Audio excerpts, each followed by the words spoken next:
एक देश जो रेगिस्तान हुआ करता था कैसे बना अमीरों का शहर। कैसे यूएई ने अपने आप को ट्रांसफॉर्म किया और खुद को बना लिया मिडिल ईस्ट का सबसे पावरफुल स्टेट।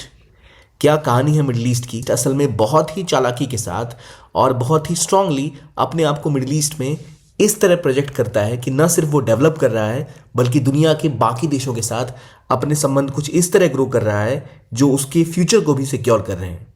क्या आपको पता है यूएई ने न सिर्फ अपनी इकोनॉमी को बल्कि अपनी पूरी की पूरी कंट्री को इस तरह स्टैब्लिश किया है कि वो अब तेल से बढ़कर कहीं और शिफ्ट होने वाला है। टूरिज्म, बिजनेस, इन्वेस्टमेंट का हब यूएई कैसे बन पा रहा है। कैसे यूएई ने मिडिल ईस्ट में एक नया डिप्लोमेटिक रेवोल्यूशन किया। और आइए जानते हैं इस पूरी कहानी को। Welcome to only IAS. जब हम बात करते हैं दुबई की, जब हम बात करते हैं अबू धाबी की, अजमान की और शारजा की, ऐसे राज्यों से, ऐसे इमिरेट से बना एक कंबाइंड यूएई वो देश है जो अपने आप को बहुत तेजी से डेवलप कर रहा है। इतने बड़े शहर, उनका ट्रांसफॉर्मेशन किस तरह हुआ और कैसे अपनी ज्योग्राफी का फ़ायदा उठा के, अपने पॉलिसीज़ का फ़ायदा उठा के यूएई ने अपने आप को ट्रांसफॉर्म कर दिया और दुनिया के सबसे स्ट्रांगेस्ट कंट्रीज़ में से एक अपने आप को बनाने में कामयाब रहा। और इसकी पहली वजह है इनकी पॉलिसीज़ कुछ ऐसी जहां पर इनकी लीडरशिप ने फोकस किया इस्लाम के ऊपर तो ज़रूर, लेकिन उसके बावजूद ये भी कोशिश की कि हर एक वर्ग को एकोमोडेट किया जाए। ये एक ऐसा देश बन के उभरा जहां पर दुनिया का बेस्ट टैलेंट जाकर काम कर सकता था, चाहे वो किसी भी मजहब का हो, किसी भी धर्म का हो। ये एक्सेप्टेंस यूएई के लिए बहुत सक्सेसफुल साबित हुई, जिसकी वजह से दुनिया के top most businessman, investors UAE के दुबई, शारजा जैसे शहरों में आराम से जाके रहने लगे। और इसकी वजह से इस देश ने अपनी पॉलिसी को समय के हिसाब से हमेशा शिफ्ट किया। जब यहाँ पर तेल और नेचुरल गैस के भंडार मिले, उसके बाद इन्होंने केवल एक्सपोर्ट पे फोकस नहीं किया कि वो सिर्फ तेल और ऑयल को एक्सपोर्ट करेंगे, बल्कि एक ऐसा टैक्स रिजीम लेके आए, एक ऐसा सिस्टम लेके आए जिससे कि यूएई कई सारे बिजनेसमैन का फेवरेट गढ़ बन गया। और एक बड़ा कारण था इसकी ज्योग्राफी। यूएई असल में एक ऐसी जगह लोकेटेड है जहां पर ऑयल और गैस का बहुत बड़ा रिजर्व है, यानी पर्शियन गल्फ में लोकेटेड होने की वजह से जो यूएई का इलाका है, यहाँ पर नेचुरल गैस और ऑयल का भंडार तो है ही, लेकिन यहाँ से इजी कनेक्टिविटी भी प्रोवाइड होती है। यूएई के जो पोर्ट्स हैं वो काफ़ी बड़े हैं, खासतौर पे जबेल एली का पोर्ट जो यहाँ का सबसे बड़ा पोर्ट है, वो यूएई को एक स्पेशल सिग्निफिकेंस प्रोवाइड करता है। इसी वजह से बड़े बड़े कंटेनर्स और ट्रेड को पुश करने में यूएई को मदद मिलती है। यूएई की लोकेशन कुछ ऐसी जगह पर है जहाँ पर ये मिडिल ईस्ट, साउथ एशिया और पर्शियन गल्फ से निकलकर काफ़ी आसानी के साथ दुनिया के बाकी देशों तक अपने ट्रेड को पहुंचा सकती है। और इसीलिए कनेक्टिविटी के एक इंपॉर्टेंट मुहाने पे खड़ा है यूएई, और यूएई ने उसका भरपूर फ़ायदा उठाया। और इन सब की वजह पॉलिसी, ज्योग्राफी, ये सब तो हर कोई करते हैं, लेकिन इसकी एक बड़ी वजह है, वो है इसकी लीडरशिप। जब भी यूएई की बात आती है तो उसकी लीडरशिप का जिक्र करना बहुत ज़रूरी है। चाहे बात हो जायद बिन सुल्तान अल नहायन की, जिन्होंने पहले यूएई को स्टैब्लिश किया और इसको ईजिली पुश किया डेवलपमेंट की तरफ एज अ हब। चाहे हम बात करें इनके अभी के प्रेसिडेंट मोहम्मद बिन जायल की, ये भी फोकस सिर्फ इस चीज़ पे नहीं करते कि हम ऑयल एक्सपोर्ट कर लें, नेचुरल गैस एक्सपोर्ट कर लें। ये बदलते समय के साथ अपनी इकोनॉमी को ट्रांसफॉर्म करते रहते हैं। यूएई का फोकस जब शुरुआती स्तर में फॉसिल फ्यूल यानी ऑयल और नेचुरल गैस पे था, समय के साथ इन्हें समझ आया कि केवल इस पर वो निर्भर नहीं रह सकते। दुनिया बदल रही है, दुनिया में चीज़ें बदल रही हैं, और यूएई को ज़रूरत थी कि वो जैसे जैसे दुनिया बदल रही है, जैसे रिन्यूएबल्स मार्केट में आ रहे हैं, जिस तरह से लोग अलग अलग टेक्नोलॉजी के ऊपर निवेश कर रहे हैं, और जिस तरह अब चीज़ें इलेक्ट्रिक होती जा रही हैं, तो उन्हें इस बात का रियलाइजेशन बहुत पहले था कि केवल ऑयल और गैसेस के ऊपर निर्भरता इन्हें कमज़ोर कर देगी। इसलिए इन्होंने अपनी इकोनॉमी को रीस्ट्रक्चर करना शुरू किया और दुनिया का top most sovereign wealth fund बनाया। यूएई ने बाकी देशों को इकोनॉमिक इंडाइसेस में पछाड़ा। इसकी वजह ये थी कि चाहे वो ट्रेड हो, चाहे वो टूरिज्म हो, यूएई ने इन सब को प्रायोरिटाइज किया। यूएई टूरिज्म जहां $123 बिलियन और 40 मिलियन विजिटर्स की उम्मीद कर रहा है आने वाले सालों में, ये दिखाता है कि कैसे यूएई ने टूरिज्म और सर्विस सेक्टर को अपनी प्रायोरिटी बनाया, ना सिर्फ ऑयल एक्सपोर्ट को। उनकी इकोनॉमी की अगर हम बात करें तो वो डाइवर्सिफाई हो चुका है कई ऐसे इलाकों में, चाहे एविएशन की बात करें, क्लीन एनर्जी की बात करें, खासतौर पे न्यूक्लियर रिएक्टर स्टैब्लिश किए गए, मैन्युफैक्चरिंग में इन्होंने एल्युमिनियम के ऊपर फोकस किया, मीडिया, फाइनेंशियल सर्विसेज और टूरिज्म, और यहाँ तक कि कॉमर्शियल हब, कई सारे जो इंटरनेशनल ऑर्गेनाइजेशंस हैं, उन सब की ऑफिसेज दुबई या शारजा यूएई के अलग अलग शहरों में। इसकी वजह है यहाँ की अट्रैक्टिव टैक्स पॉलिसीज, और इसी वजह से जो ये स्ट्रांग लीडरशिप थी, उन्होंने समय को भांपते हुए अपने देश को डाइवर्सिफाई किया, जो कई ऐसी कंट्रीज नहीं कर पाती। और इसमें एक बड़ा स्टेप था इनका सोवरेन वेल्थ फंड, यानी इनको ऑयल बेच के जो एक्स्ट्रा पैसे मिलते हैं उससे एक वेल्थ फंड बनाते हैं, जिस फंड से दुनिया की बड़ी बड़ी कंपनियों में निवेश करते हैं। जब वो कंपनियां बड़ी हो जाती हैं तो वहां से उन्हें पैसे वापस मिलते हैं। जैसे अगर कोई ओला में आज निवेश करे या किसी ने फ्लिपकार्ट पे पहले निवेश कर दिया था तो उसको बहुत अरबों की कमाई हुई। तो इसीलिए ये ऐसे वेल्थ फंड रन करते हैं। दुनिया के टॉप मोस्ट वेल्थ फंड में से एक यूएई का नंबर आता है, जिसकी मदद से यूएई ने दुनिया के कई देशों के साथ स्ट्रॉन्ग कनेक्शंस बनाए हैं और कंपनियों में निवेश किया है। चाहे भारत की बात करें, जहां 100 बिलियन के आसपास निवेश की बात की जा रही है, जो यूएई से आने की संभावना है। यूएई ने इसके अलावा एक बहुत इंपॉर्टेंट काम ये भी किया कि न सिर्फ टूरिज्म सर्विस सेक्टर, बल्कि ये भी फोकस किया कि अपने देश को जब ज़रूरत थी तब इनके देश में भरपूर एफडीआई भी आए। तो अगर आप इस मैप को देखें तो आपको दिखेगा कि यूएई कंसिस्टेंटली अपने देश में बहुत सी इन्वेस्टमेंट लाने में कामयाब रहा। यहाँ एफडीआई लगातार बढ़ती जाती है। क्यों? क्योंकि देशों को ऐसा लगता है कि ये एक ऐसा हब है जहाँ से व्यापार करना, जहाँ पर इन्वेस्ट करना हमेशा फायदे का सौदा है। इसलिए दुनिया के सारे अमीर कहीं मिलेंगे आपको तो वो मिलेंगे दुबई में या अबू धाबी में या फिर ओवरऑल कह सके तो यूएई में।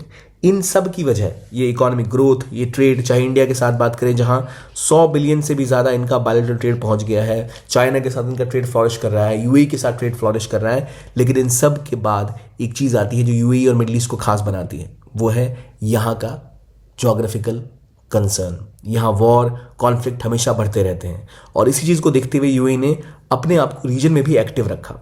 इन्होंने हर कंट्री को लगभग अपने साथ एंगेज करने की कोशिश की है। केवल एक साइड खिसकने के बजाय इन्होंने रियल पॉलिटिक्स का सहारा लिया है। उन्होंने दुनिया के हर मेजर पावर के साथ कनेक्टिविटी और कंसर्न शेयर किए हैं।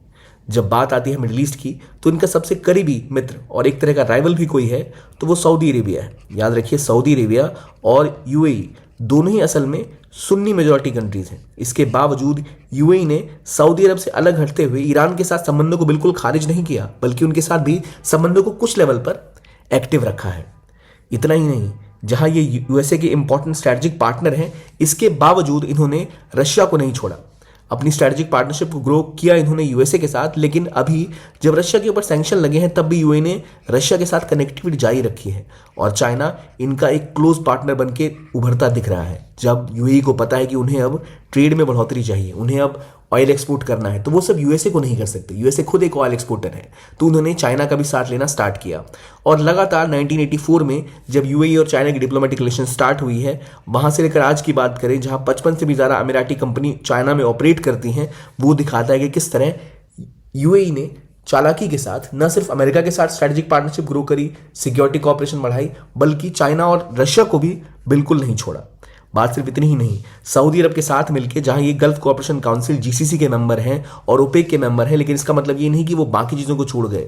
उन्होंने कोशिश ये भी की कि ऐसा देश जिसको मिडिल ईस्ट में बाकी सब टच भी नहीं करना चाहते, वो है इजराइल। और एक अरबिक कंट्री होने के बावजूद अब्राहम अकॉर्ड्स किए यूएई ने इजराइल के साथ। अब्राहम अकॉर्ड्स के बाद ये हुआ कि यूएई एक ऐसी कंट्री बन गई जिसके रिश्ते 2020 में इजराइल के साथ नॉर्मलाइज हो गए, डिप्लोमेटिक रिलेशन स्थापित हो गए। लेकिन हाल में ही गाजा के विवाद के बाद ये रिश्ते खटाई में जरूर पड़ रहे हैं, लेकिन ये दिखाता है कि कैसे यूएई ने बड़ी ही चालाकी के साथ Turkey, Russia, China, Saudi Arabia के साथ साथ इजराइल के साथ भी संबंधों को जारी रखने की कोशिश की। जब ये अनाउंस हुआ उसके कुछ दिनों बाद ही I2U2 इंडिया, इजराइल, यूएसए और यूएई का ग्रुप खड़ा होता दिखा। इतना ही नहीं, इन्होंने India middle east Europe economic corridor की शुरुआत भी कर दी, जहां जेबेल पोर्ट का इस्तेमाल करते हुए इंडिया को और बाकी मार्केट्स को कनेक्ट किया जाता। ये स्वेज कनाल का एक अल्टरनेटिव प्रोवाइड करता, जिससे कि यूएई की पोर्ट्स को, यूएई की कनेक्टिविटी कॉरिडोर को बहुत ज़्यादा फायदा मिलता, जिससे उनकी सप्लाई चेन और मजबूत होती। मगर कहानी सिर्फ इतनी ही नहीं कि वो कनेक्टिविटी और इन सब देशों पर फोकस कर रहे हैं। यूएसए के करीब आने के बावजूद उन्होंने रिसेंटली ब्रिक्स को भी ज्वाइन किया। और ब्रिक्स को ज्वाइन करना और साथ ही साथ जीसीसी में भी अपनी पार्टनरशिप जो इनकी हमेशा से है, जहां ये लीडरशिप का रोल प्ले करते हैं, वो दिखाता है कि ग्लोबल साउथ, ग्लोबल नॉर्थ और इवन ऑयल कंट्रीज के बीच में इन्होंने अपना वर्चस्व हमेशा कायम रखा है, सबके साथ कनेक्टिविटी बना के रखी है। इतना ही नहीं, अगर हम देखें ईरान के साथ, जिनके साथ इनके विवाद रहे हैं, वो विवाद बढ़े, इन्होंने कंट्रोल करने की कोशिश भी की, लेकिन फिर भी ये जो विवाद बढ़े तो इन्होंने इनके साथ कॉन्वर्जेशन, डायलॉग चालू रखा। लेकिन इन्हें भी पता है कि ईरान से बढ़ते हुए प्रॉक्सीज, चाहे वो हमास की बात करें, चाहे वो हौतीज़ की बात करें, या फिर हम बात करें हिजबुल्लाह की, खास तौर पे हौती, हिजबुल्लाह ऐसे ग्रुप्स हैं जो सीधा नुकसान पहुंचा सकते हैं यूएई को और यूएई के ऑयल टैंकर्स को। इसीलिए यूएई ने अपने डिफेंस पर भी तगड़ा खर्च किया, अपनी पार्टनरशिप सऊदी अरब के साथ ग्रो करी, अपनी पार्टनरशिप यूएसए के साथ ग्रो करी और यूएसए इनका एक इंपॉर्टेंट स्ट्रेटेजिक पार्टनर बन गया, मिलिट्री पार्टनर बन गया। इतना ही नहीं, अपनी मिलिट्री और डिफेंस पे जम के इन्वेस्ट किया, यहां तक कि यूएस के जो मरीन्स थे जो रिटायर हो जाते थे उनको यूएई अपने देश में लाकर, उनके इंजीनियर्स को अपने देश में लाकर अपने डिफेंस सेक्टर को और अपनी मिलिट्री को ग्रो करने में हमेशा तैयार रहा, ताकि वो कभी भी डिफेंस में पीछे ना छूटे और कंप्लीटली निर्भर ना हो जाए यूएसए के ऊपर। उसके बाद अगर रिसेंट टाइम में देखें तो मिडल ईस्ट में जो मिलिट्री एक्सपेंडिचर है उसमें सऊदी अरेबिया के बाद यूएई का ही नंबर आता है इस एक्सपेंडिचर में। अगर हम देखें तो जितना इन्वेस्ट वो कर रहे हैं, इजराइल, सऊदी अरेबिया, यूएई, वो 3 कंट्रीज बन गई हैं जो इस रीजन में सर्वाधिक पैसा डिफेंस पे एक्सपेंड कर रही हैं। और वो दिखाता है कि कैसे मिडल ईस्ट में यूएई ने अगर एक तरफ सऊदी अरब के साथ थोड़ी दोस्ती बढ़ाई तो ईरान के साथ भी कम्युनिकेशन चालू रखा, लेकिन ईरान से आने वाले चैलेंजेस को बिल्कुल साइडलाइन नहीं किया, बल्कि वहां भी निवेश किया। और क्योंकि इनके पास ऑयल और नेचुरल गैस का खजाना था वो इन्होंने बेचा, लेकिन ये इस भूल में नहीं रहे कि जिंदगी भर इससे काम चलता रहेगा। जहां इन्होंने I2, U2 और ब्रिक्स जैसे ग्रुप्स को भी ज्वाइन किया, वहीं जीसीसी और ओपेक यानी organization of petroleum exporting countries का पार्ट हमेशा से बने रहे। इसके अलावा समय के साथ इन्होंने न सिर्फ अपने देश में एफडीआई का इन्फ्लो बढ़ाया, बल्कि बाहर के मार्केट्स को पहचाना जहां पर इन्वेस्टमेंट करके इन्हें बेहतर रिटर्न्स मिल सकते थे।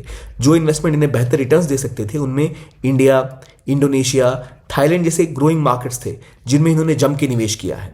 पार्टनरशिप हो, चाहे वो स्पोर्ट्स की हो, चाहे मूवीज की हो, चाहे कल्चर की हो, हर जगह यूएई ने फोकस किया है। चाहे वो बात हो क्रिकेट लीग्स की, चाहे वो बात हो मिशन इम्पॉसिबल जैसी मूवीज की शूटिंग की, चाहे वो बात हो बड़ी बड़ी इमारतें खड़ी करने की, यूएई पीछे कभी नहीं हटा। सऊदी अरबिया के साथ ईरान और ईरान के साथ टर्की के साथ यूएसए, चाइना, इंडिया, जो ऐसे देश आपस में भी बात नहीं करते, उन सभी देशों के साथ एंगेज करने की वजह से यूएई काफ़ी सक्सेसफुल होता दिख रहा है। अपनी इकोनॉमी को लेकर हमेशा सतर्क रहने वाला यूएई कोरोना के टाइम में भी अपने लिए एक नया रास्ता ढूंढने में कामयाब रहा। वो लगातार कोशिश कर रहे थे कि उन्हें एक स्टेट ऑफ हॉर्मस पे जो खतरा है कि अगर यहाँ पर चाइना के अलावा कोई और कंट्री जो उनको परेशान कर सकती है, जो चाइना अभी यहाँ पर है नहीं, वो है ईरान। तो ईरान का जो चैलेंज उन्हें हमेशा दिख रहा है, उससे लड़ने के लिए उन्होंने अपनी मिलिट्री पे भी एक्सपेंडिचर शुरू किया और नए नए कॉरिडोर ढूंढने की भी कोशिश की है। तो इसलिए यूएई बहुत स्मार्टली एक ऐसी चालाकी के साथ अपनी रणनीति चला रहा है, अपने पॉलिसी लेवल पे ऐसे डिसीजन ले रहा है जहां इनके देश में निवेश, टूरिज्म, ग्रोथ सब हो रही है। और क्योंकि यूएई की पॉलिसीज ऐसी है जो अकोमोडेटिव है, तो यहाँ बहुत से लोग आकर काम करते हैं, जहाँ से रिमिटेंसेस कई लोग अपने घर भेजते हैं। और ये रिमिटेंसेस खासतौर पे यूएई से पाकिस्तान, इंडिया, बांग्लादेश जैसी कंट्रीज में जाते हैं, जो इनको यूएई का एक इंपॉर्टेंट पार्टनर बनाते हैं। As a trade hub UAE ने कोशिश की है कि यहाँ से भी एक कॉरिडोर डेवलप हो। हालांकि अभी ये आईमैक की बात जो हम कर रहे थे वो खटाई में है, उस पर काम नहीं हो रहा, लेकिन भविष्य में इस पर काम हो सकता है। यूएई ट्रेडिशनली भी पाकिस्तान का एक क्लोज पार्टनर रहा है। इसके अलावा इंडिया के साथ भी यूएई की पार्टनरशिप काफ़ी ज़्यादा ग्रो कर गई है, चाइना के साथ उनकी पार्टनरशिप ग्रो कर रही है।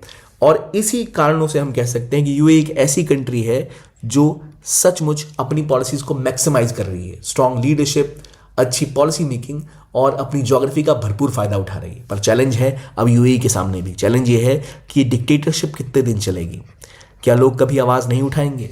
एक पॉइंट के बाद कहीं ना कहीं अगर दूसरे हब डेवलप होने स्टार्ट हुए, जैसे हम बात करें इंडिया की या फिर हम बात करें सिंगापुर की, जो हालांकि खुद में एक बड़े हब्स हैं, लेकिन क्या वो यूएई को रिप्लेस नहीं कर देंगे?